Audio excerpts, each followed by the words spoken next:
আজ রান্না করব রুই মাছ, ছোটোগুলো যেগুলোকে আমরা চারাপোনা বলি।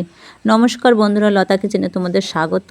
আজকে আমি চারাপোনা মাছ দিয়ে একটা ঝোল রান্না করব, তো তোমাদের সাথে আমি শেয়ার করছি।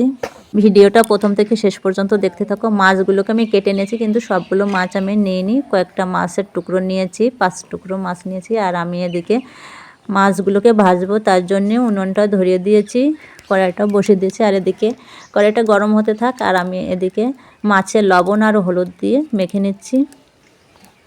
মাছগুলোকে ভেজে নেব। এবার কড়াইটা গরম হয়েছে, আমি তেল দিয়ে দিচ্ছি উপর থেকে।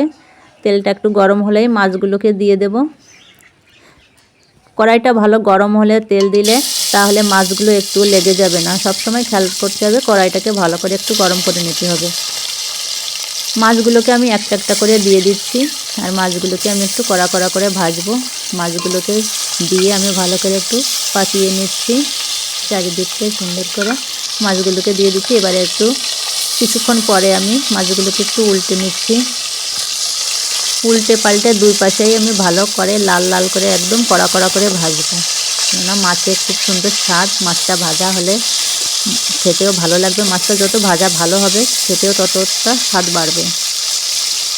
আমার মাছগুলো কিছু সময় ধরে আমি ভেজে নিয়েছি। মাছগুলো সুন্দর দেখো ভাজা হয়েছে। এবার আমি একটা একটা করে একটা বাটিতে তুলে নিচ্ছি। তো মাছগুলোকে আমি একটা একটা করে তুলে নিয়েছি। এবার যে তেল আছে, এই তেলে আমি আলুগুলোকে দিয়ে দেব। মাছগুলো আমি একটু ছড়িয়ে দিচ্ছি, দেখতে খুব সুন্দর হয়েছে ভাজা। আলুগুলোকে একটু আমি লম্বা লম্বা করে কেটে নিয়েছি, পরিষ্কার করে ধুয়েও নিয়েছি। আর একই তেলের ভিতর আমি আলুগুলোকে দিয়ে একটু ভেজে নিচ্ছি।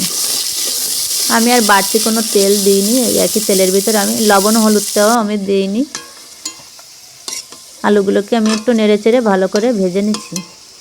এবার আলুগুলো ভাজা হয়ে গেছে সুন্দর করে, দেখো নামিয়েও নিয়েছি।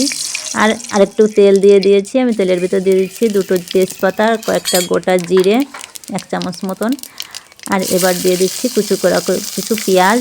পেঁয়াজগুলোকে আমি একটু নেড়ে চেড়ে ভালো করে ভেজে নেব। একটু নরম হলেই আমি এর ভিতর আরও অন্য মশলা দিয়ে দেব। কিছু সময় ধরে নেড়েচেড়ে ভেজে নিয়েছি, আর পেঁয়াজটা একটু নরম হয়েছে। এবার আমি এর ভিতরে দিয়ে দেব কয়েকটা রসুন আমি একটু থেতো করে নিয়েছিলাম, আর নিয়েছিলাম একটু আদা আমি বেটে নিয়েছিলাম, এর ভিতরে দিয়ে দিলাম। আর ভালো করে এর সাথে মিশিয়ে নিচ্ছি।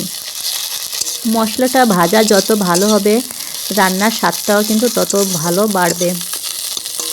ভালো করে নেড়েচেড়ে মিশিয়ে নিয়েছি। আর এবার দিয়ে দিচ্ছি আমি শুকনো লঙ্কা বেটে নিয়েছিলাম, শুকনো লঙ্কা, আর সাথে দিয়েছিলাম কয়েকটা জিরে, আমি একসাথে বেটে নিয়েছিলাম।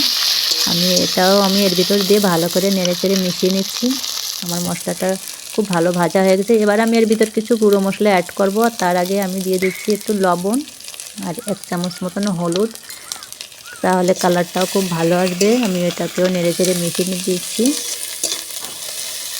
মশলাটা ভাজা হয়েছে। এবার আমি এর ভিতর দেখো তেল ছাড়তে শুরু করেছে। আর আমি এর ভিতর দিয়ে দিচ্ছি একটু গুঁড়ো মশলা, একটু জিরে গুঁড়ো দিচ্ছি, আর 1/2 চামচ মতন দিচ্ছি ধনিয়া গুঁড়ো।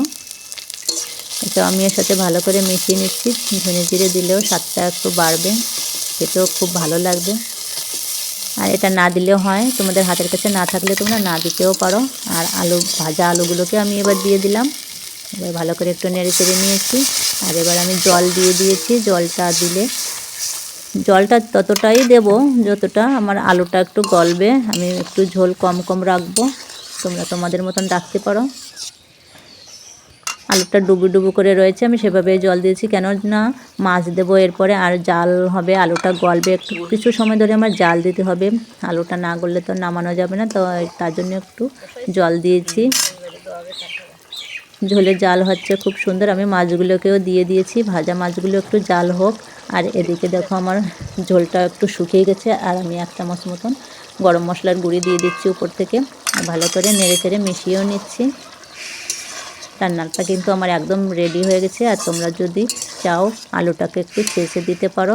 আলুটা একটু থেতো করে দিলে ঝোলটা আর একটু গাঢ় হবে। কিন্তু আমার রান্নাটা হয়ে গেছে। এবার আমি বাটিতে নামিয়ে নিচ্ছি। আর দেখো রান্নাটা কত সুন্দর হয়েছে দেখতে, একদম লাল টকটক করছে, খেতেও খুব ভালো হবে।